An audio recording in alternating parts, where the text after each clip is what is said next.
Story 1. Most people think my job is pure nightmare fuel. I used to disagree with them. I work as a cell tower technician.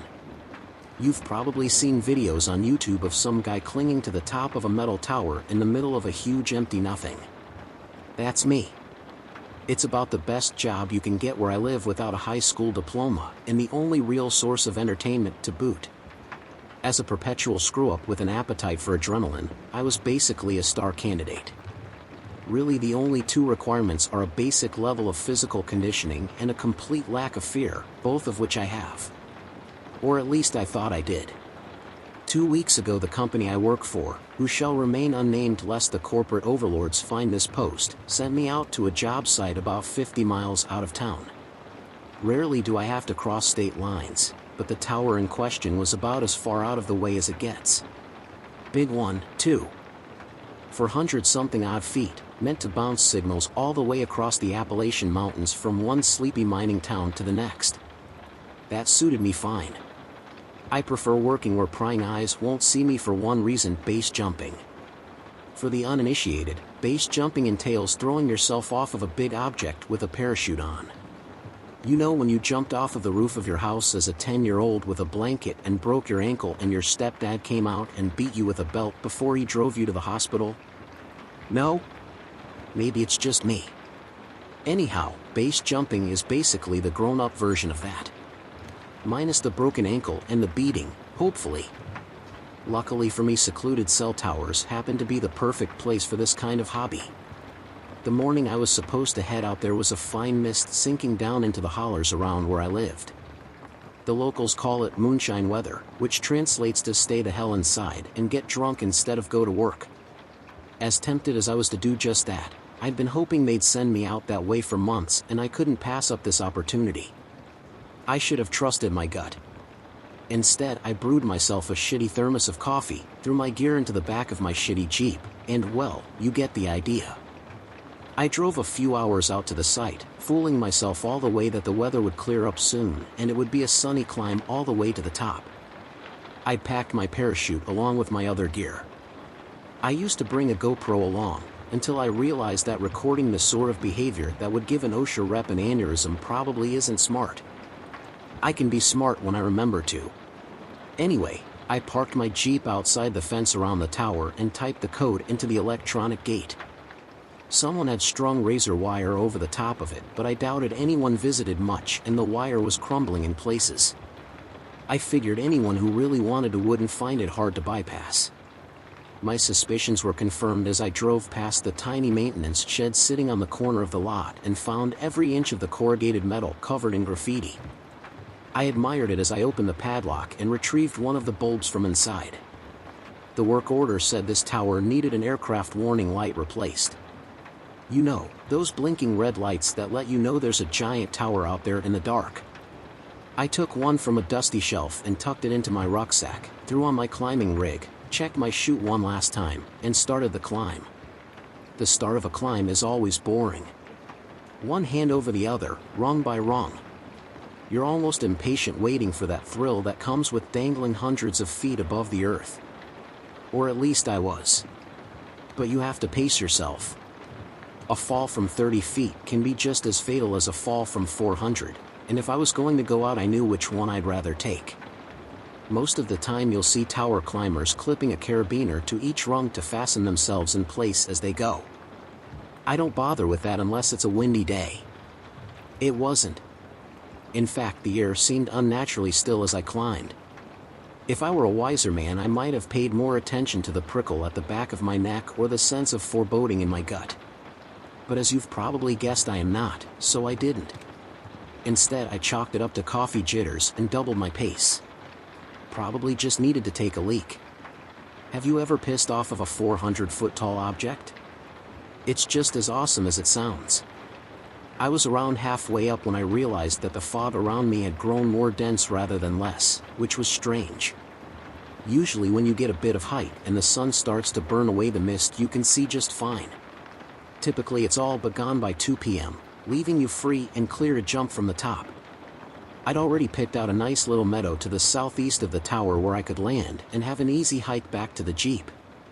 If I couldn't see it, though, that would be a problem. I'm not suicidal after all. It looked like my dreams were shattered for the day.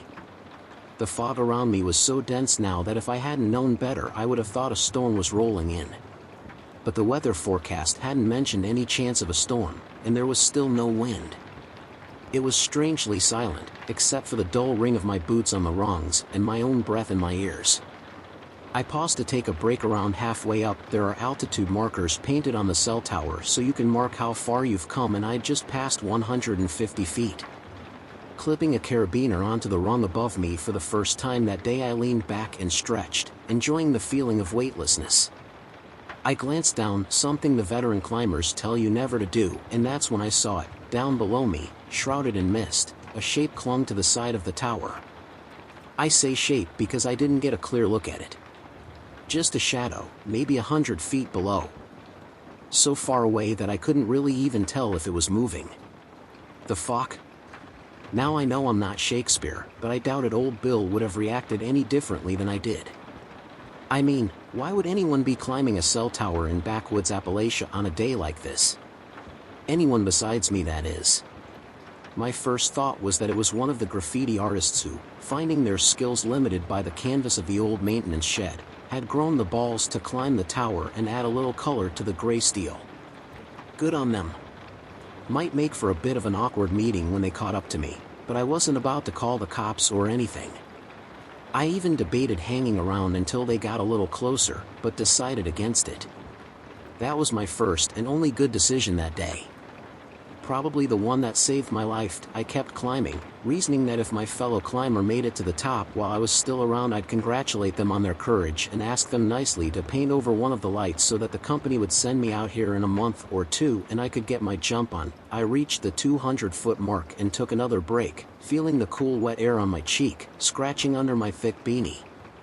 The company tells you to wear a helmet, but I figure that at heights like this I'd prefer my cranium to liquefy on impact if I fall. Quick and painless. I took another look down to see how my mysterious friend was doing. It was closer. I say it because it took my brain a few seconds to register that the thing climbing up the tower toward me wasn't human. It had closed the distance between us by a few dozen feet, and it was impossible to mistake. Its arms were too long, its body too short. I caught a glimpse of dark, glistening skin through the mist, a face twisting on an oblong neck, two eyes that were as pale and milk white, like an old man's cataracts. I blinked. It was still there. One long arm swung over the other with unnatural grace, a hand large enough to swallow the entire rung curling around steel. The fuck? Once more in with feeling. Now I'm not superstitious, or religious, or philosophical, or political, or really anything at all. I'm a monkey brain tower climber, and when I saw the thing that was following me up the tower, my monkey brain took right over. I scurried up the rungs, throwing caution to the wind, my brain trying to account for what I was seeing. Some kind of prank? A TV show, right? With an absolutely insane budget? A dozen half-hearted attempts at reason flew through my mind, each one as pathetic as the last. I climbed until I was out of breath, and my mind, looking for excuses and coming up empty, swung back around to, did I really just see that? I risked a glance down. The thing was still below me, and gaining. It climbed in eerie silence. Not growling, or snarling like a wild animal. Just the quiet, fluid determination of a predator stalking prey. I caught a flash of movement, of a snub-nosed face, of naked skin and a mouth full of black teeth. I'd given an old meth head some change once, and she'd flashed me a rotten grin full of teeth like that. There was only one way down now, and that was up. I climbed as quickly as I could, throwing caution to the wind. The 300-foot mark passed in a blur. 350. I was starting to flag, every breath burning in my lungs. I could taste copper in my mouth, and my eyes were blurry. I started to get clumsy. I missed a rung with my foot, almost falling. I clung there, terrified that I would feel long fingers close around my foot. I kicked the rungs once, then managed to get my boots back in place and kept going. I reached the tower's uppermost platform. The trapdoor was locked, secured by a padlock. Of course it was locked. I tore a glove off with my teeth and let it spiral away, fumbling in my pocket for the key. Nothing. My entire body was seizing with fear. The piss that I'd been saving for the top of the tower was running down my leg. I unhooked the hammer on my tool belt and bashed the padlock. It came open, bouncing off my arm. I shoved open the door and hauled myself through, landing on the small platform at the top like a trout from a creek. Through the grates I could see the thing right below me. It opened its mouth, jaw cracking to reveal a mouth that was too wide. Inside that mouth was another mouth, and another, and another. I screamed. Well, I did my best with whatever air was left in my lungs. It sounded more like a whimper, or a sob. I stood with my back to the top of the tower, watching as it moved half hidden below me. I slung one leg over the railing at the edge of the platform and checked the straps of my parachute. The sky was gray in every direction. Nothing but endless, mind-numbing gray. Looking back, I feel as though I should have at least had some idea of where the sun was, but there was nothing. Just an endless field of twilight. I couldn't tell which direction I was facing, or where the meadow I'd planned to land in could be. I'd be jumping blind. Into the fog. No idea of where I was headed or even how close I was to Earth. It was insane. It was my only option. As the creature lifted one glistening arm over the edge of the tower, ready to haul itself up after and grab me, I threw myself off. Normally this is where I let out a whoop, revel in the feeling of the wind on my face, the weightlessness. This time I fell in silence, eyes full of freezing tears as the cold wind scoured my skin and hair. I had a pair of goggles slung around my neck to shield my face, but I'd forgotten to put them on. I seized the ripcord and pulled for all I was worth. There was a reassuring snap of nylon against air, followed a bowel-loosening tug, and my feet kicked out in front of me. Thankfully, instinct took over, giving my overtaxed brain a break. I glanced up and over my shoulder, wind whistling in my ears, but I could see no sign of the creature above me. I hauled on the steering lines, straining to see any sign of the ground below. There was nothing. A few long moments passed. Then I caught sight of a tree spearing through the mist. Another followed, then another, and then I was sailing between them, branches slapping my face, battering my arms and legs. I flew free of the trees and straight into the side of the fence at the base of the tower. Razor wire slashed my hands as I struck the top of the fence with enough force to knock the wind out of me. I fell backward, landing in the dirt, shredded nylon billowing down to cover my face. I struggled free from the remains of my chute and unbuckled the pack, leaving it all in a heap by the fence. I limped for the Jeep. Above I could see no sign of the creature. I hauled the door open and started the engine, praying that the faulty spark plug I'd been meaning to replace for months would do me this one last solid. The engine sputtered to life. Something flew overhead. A blur. I caught sight of long limbs spread wide, of membranous wings billowing in the sky, eyes locked on mine as the predator glided silently overhead, banking, turning toward me. I threw the Jeep into reverse, tires spinning in loose dirt. My head bounced off of the headrest as I crashed through the gate. Then I was off, jostling down the gravel-packed road. I didn't stop driving until I reached home. Autopilot must have kicked in because I drove myself to the ER. They must have thought I was some kind of crazy person, eyes wide, paint soaked with piss. They had to peel my fingers from the bloody steering wheel before they could get me inside. It's been 2 weeks now, and the stitches across my arms and hands are only just healing.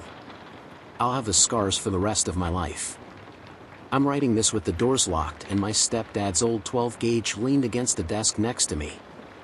I should get a dog. Maybe 2.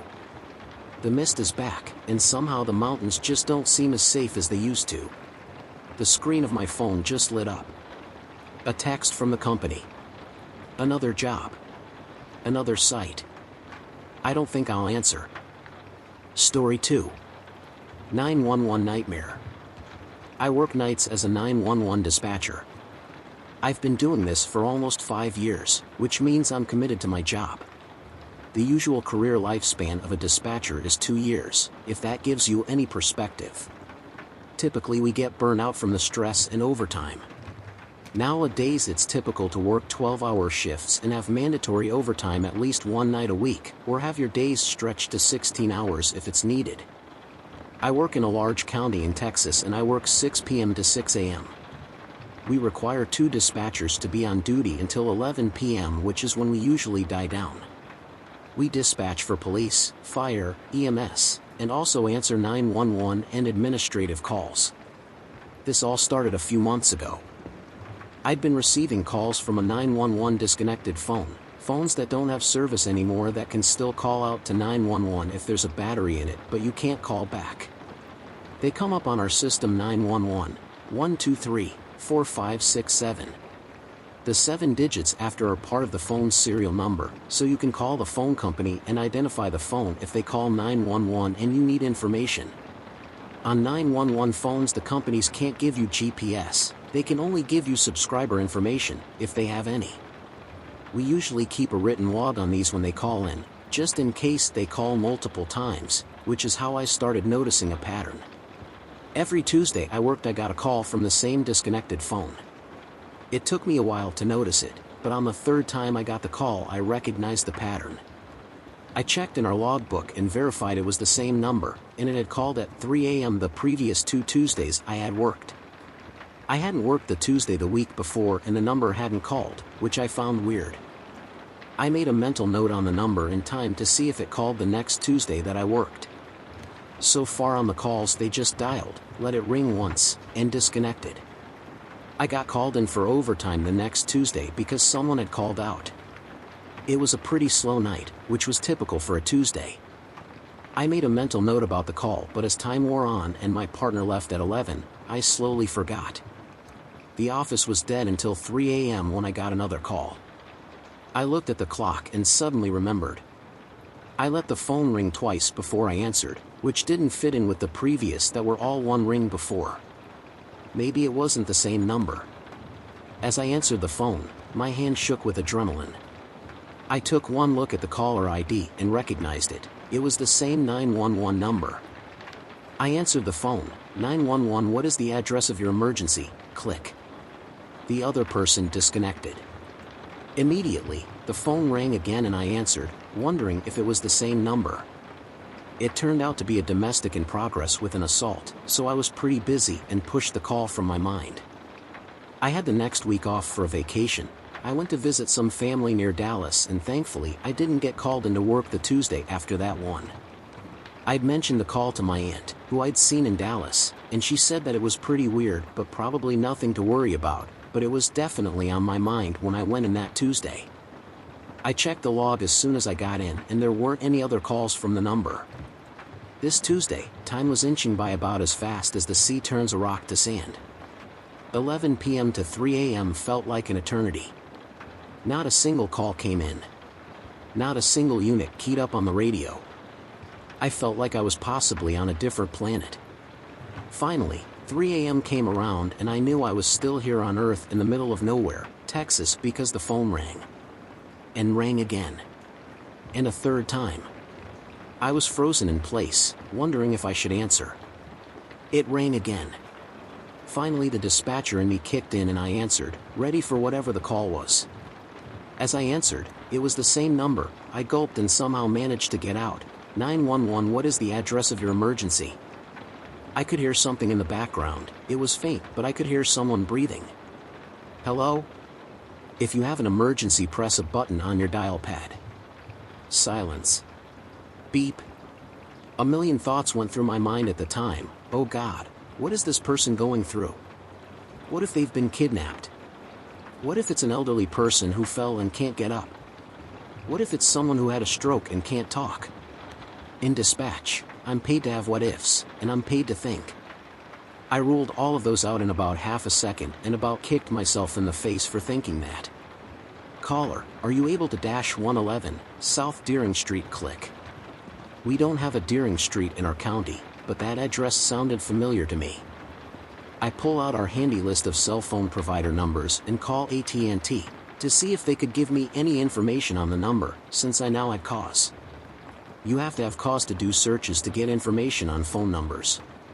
You have to have reason to believe they have an emergency, and they have to have dialed 911. I gave them our fax number and the 911 number and was placed on hold. As I waited, I went on Google to see where the address was. Maybe it was a county over, and maybe the call just hit one of the towers in our jurisdiction. In utter surprise, I dropped the phone and gasped. It was in Dallas. No wonder I recognized the address. It was my aunt's. At this point, I was pretty freaked out. I could hear someone talking on the phone. I was finally off hold. "Hi, ma'am, thanks for holding. I'll fax that information on over to you." I quickly apologized and disconnected and sprinted to the fax machine. Maybe it was one of my friends playing a terrible prank on me. The fax took forever to come through. I pulled it out so quick the ink smudged. I could still read what the paper said, but I wished I couldn't. I read it and felt complete horror. The information on the paper was mine. That was my name. That was my address. I was completely stricken, and at a complete and utter loss on what to do. Should I put a call for service in? Where would I put it? This could just be a prank, right? All of the different possibilities ran through my head. I finally decided that it was a prank, and decided to just cover my butt and email my supervisor about it, since we have to log when we request information from phone companies. I'll paste my email and my supervisor's response. "Dear John, I just wanted to let you know I received a call from a disconnected line, and they said they had an emergency. They even provided an address, which doesn't exist in our city, so I requested information from AT&T. It actually came back in my name, but it isn't my phone.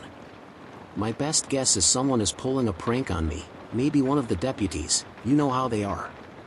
Just letting you know, in case anything comes up about it. By the way, any news on that training I wanted to take? Thanks, Sonny." "Hey Sonny.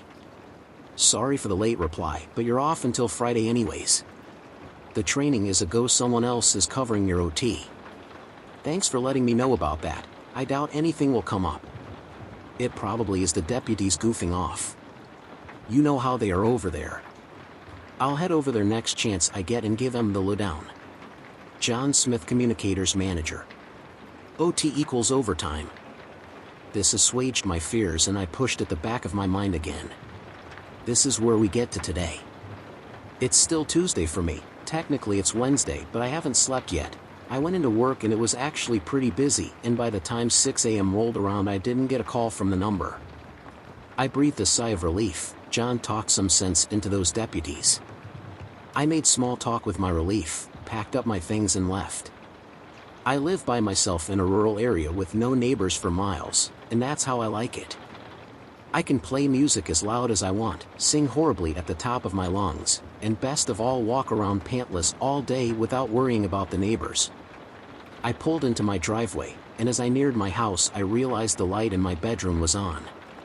That's weird. Did I leave it on? I never leave any lights on, and often double check to make sure everything is off when I leave because electricity in our heat costs an arm and a leg. I was completely convinced I'd turn it off, so I called one of my deputies who I knew was on his way home too. They get off at 6 a.m. too, and lived a mile down the road from me, and hoped he wasn't home yet. "Howdy. Hey Dave, it's Sonny. Is everything okay, darling? Well, I know this sounds crazy, but there's a light on in my house and I was wondering if you could swing by to just check it out for me. I just pulled into my driveway and I never leave my lights on." "Sure, I'll be there in just a sec, don't you worry your pretty little head."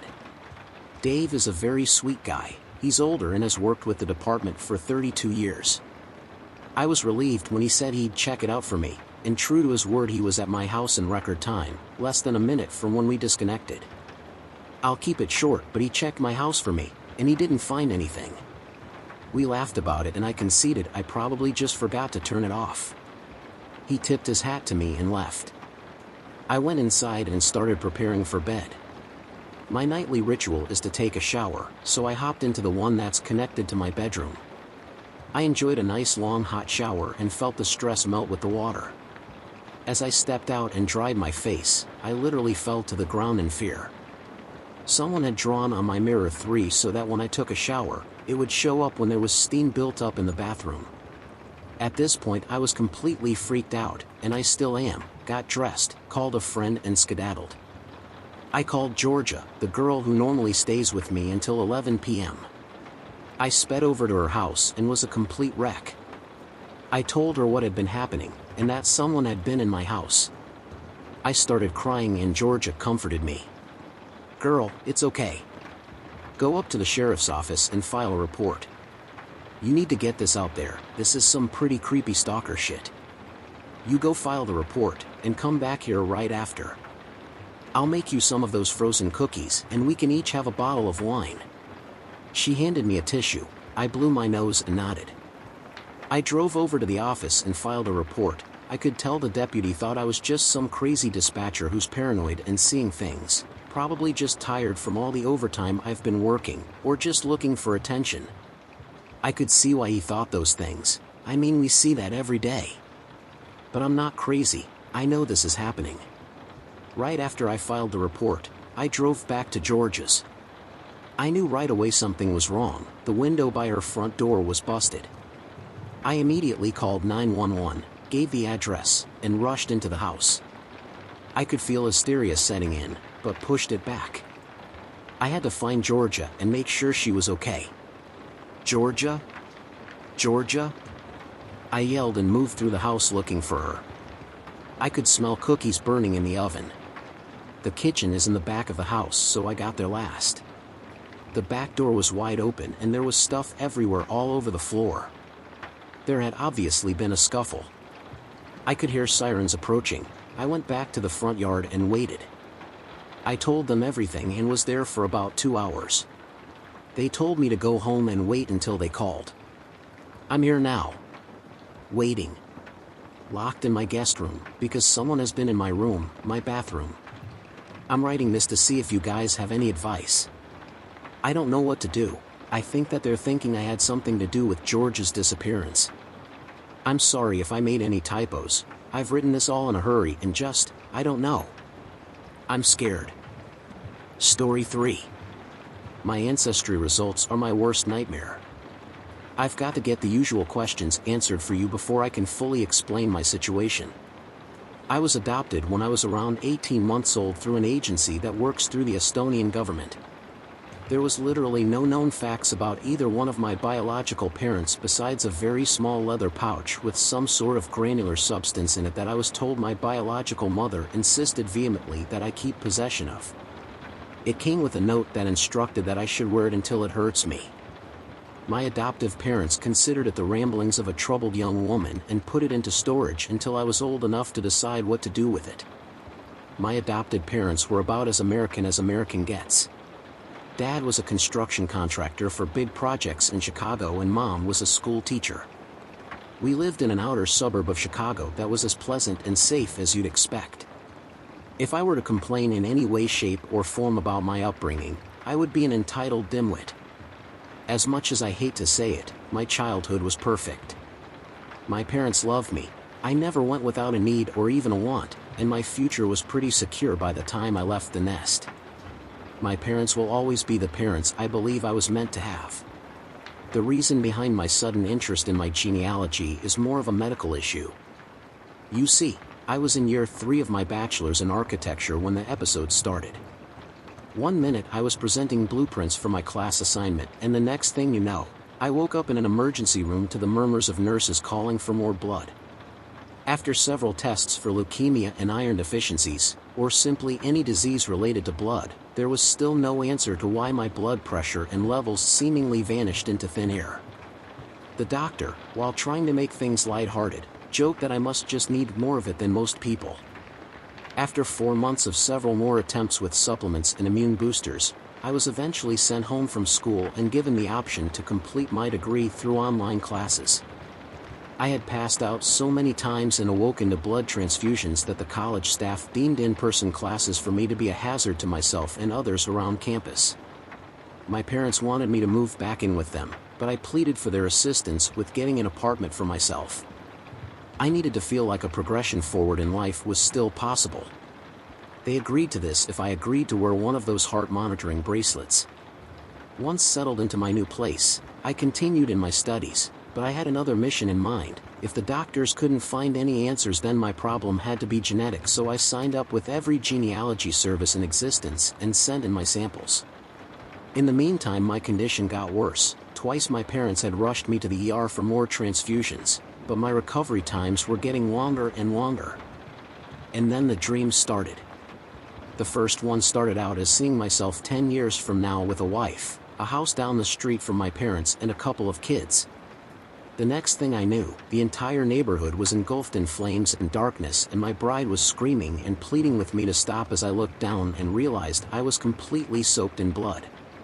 Then I woke up in a state of utter hysteria to the usual face of my routine nurse telling me to take a chill pill and go back to sleep. I had been out of it for 4 days, I was told. What's even more curious is that the doctors soon discovered that, despite basic precipices of medicine and science, my body simply needed blood, and this meant any blood. The type no longer mattered, as any transfusion kept me alive and created sustainable results. The next episode also resulted in a much longer dream. This one started out similarly, as I was actually flying through the night sky. I could see the clouds below me and the distant lights of air traffic and cell towers. I felt as though I could stay up there forever, but then I sensed a dark-looking figure descending down upon me and found myself being gripped by some sort of claw and jetting straight down through the skies and towards an ocean. "You're mine now," was all I heard right into my ear in a deep and ominous voice before my impending collision with the water. When I awoke this time, I'd been out for 11 days. My body was beginning to wither away, as I could now see most of my own bone structure, and my skin was pale and littered with tiny blue veins that were rising to the surface.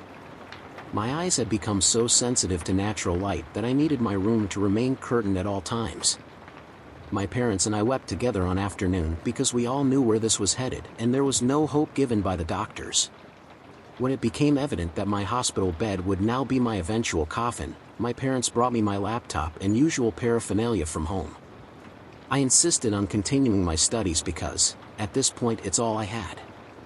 After all, if I wasn't studying, I was sleeping, and that only meant that I would experience countless renditions of the presence in my nightmares haunting and preying on me in various dream state scenarios that would leave me in a puddle of sweat and terror. I was in the middle of checking emails when I noticed a new email in my unread. It read as follows. "Hello there. I'm inquiring into your interests on genealogy. You might have noticed by now that none of your results have been returned to you by the various companies that you employed to look into this. I can assure you that this is by no mistake, as I am the one responsible for your information being withheld.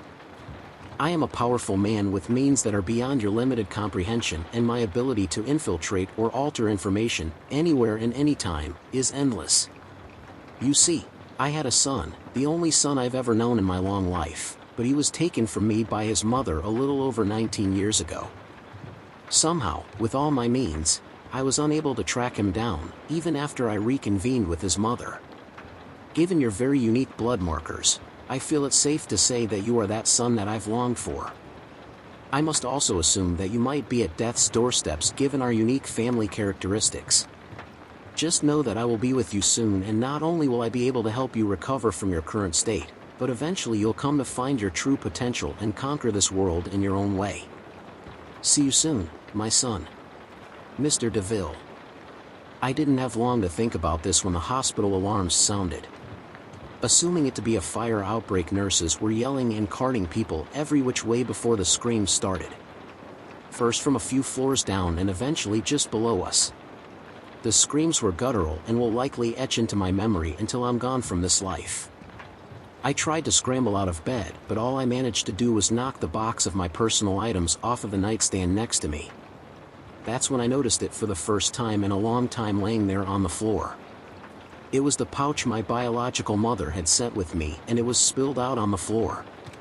Out of a desperation for anything to hold into, I reached for it, but as soon as my hand made contact with granules, my skin burned. It was then that my sense of smell kicked in, and I realized finally that it was simply garlic powder. I finally took notice that the screaming that had intensified all through my own hospital floor had subsided.